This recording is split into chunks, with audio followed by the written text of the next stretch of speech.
Hi everyone, hope you're doing really well. This is your music lesson. Today we are going to be learning and looking at rhythm in music. Now rhythm is the basic building blocks for all music. If we didn't have rhythm, there would be no music. It would just be a bunch of notes that didn't really make any sense.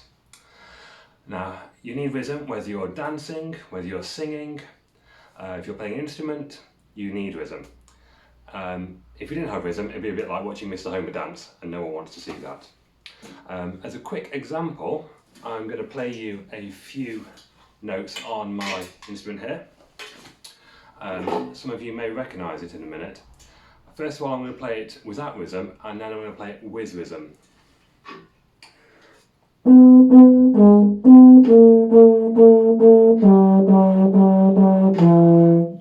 So, that was without rhythm. Now let's try adding a bit of rhythm, okay? And see if you can notice the difference.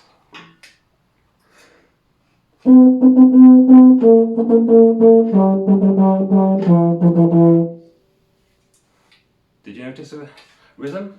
So, that was High Hopes by Panic at the Disco. And when we add rhythm to a piece of music, we're making the notes shorter and longer. And that adds depth and dynamic to the music. And it just makes the music a lot more interesting. Now, as musicians, we need to learn how to write down how we are going to represent the rhythm of a piece of music. So when musicians do that, we use bars. Now, in a bar, we have beats and we have notes in the bar. Now, the beats are represented by the notes here. Now, as you can see, a bit closer, you have different length notes, so you know how long to make each note, whether you keep it a short note or a long note. Now we're going to introduce you to two types of notes today, so we're going to be increasing your musical vocabulary. We are going to be looking at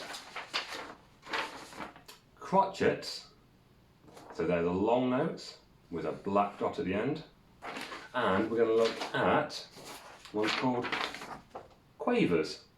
Now they're very similar, they're long with a black dot at the bottom, but they also have a wiggly line at the top. The way I remember it, most of you have probably heard of Quaver crisps. They're bendy like that, aren't they? So we've got our quavers and we've got our crotchets.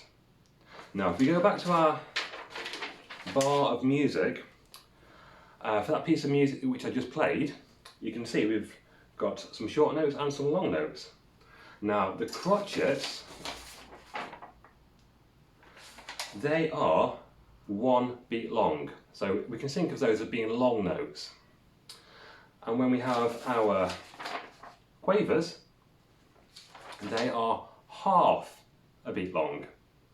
So if we count up all the beats in this bar of music, we've got 1 beat for the crotchet, and then for the quaver, we've got 2 quavers together. It's da da da da da. So long, short, short, long, long. So long, 2 halves, which make 1. So that's 1, 2, and 2 more long ones. So 1, 2, 3, 4. So how many beats are there in that piece of music? I'll let you count them. That's right, we have got 4 beats in that bar. So we can count 1, 2, 3, 4. 1, 2, 3, 4. Da da da da da. 2, 3, 4. Da da da da da. So then we've got more than 4 notes in that bar of music. We have got 4 beats. Okay, still with me? Great.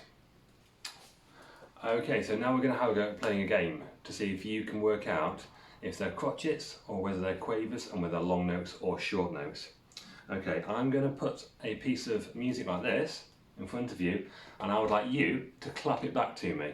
Okay, so the first one, keep it nice and simple.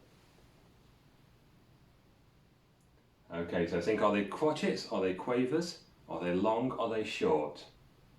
I'll give you a minute. Okay, so there we've got 4 crotchets, so that would be, so they're all long notes. If I were to change it to this one, have a go now. That's right, so now we have a crotchet, 2 quavers, and another crotchet. So that will be, now if you're in year 3, you'll recognise that as Miss Hartshaw's signal for don't clap it back. Excellent. Okay, so now it's time for you to have a go writing down some of this music. I'm going to clap a few rhythms, and I would like you, with a piece of paper and a pen, to write down what I'm clapping, just like my crotchets and quavers there. Okay, so my first one, listen carefully. I'll do that again. So we've got a long, long, short, short, short. Okay, got that one? You might want to pause the video before we do the next one. Okay. I'll do that again. That's short, short, short, short, long, long. Okay.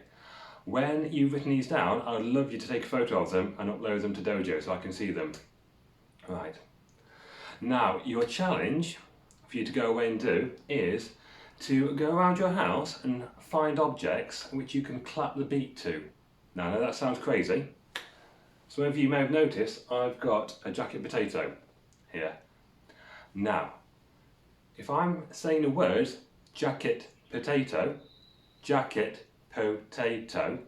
I've got 5 notes in there. Jacket are 2 quick notes, they're quavers, potato. And the last 3 are crotchets. Jacket, potato.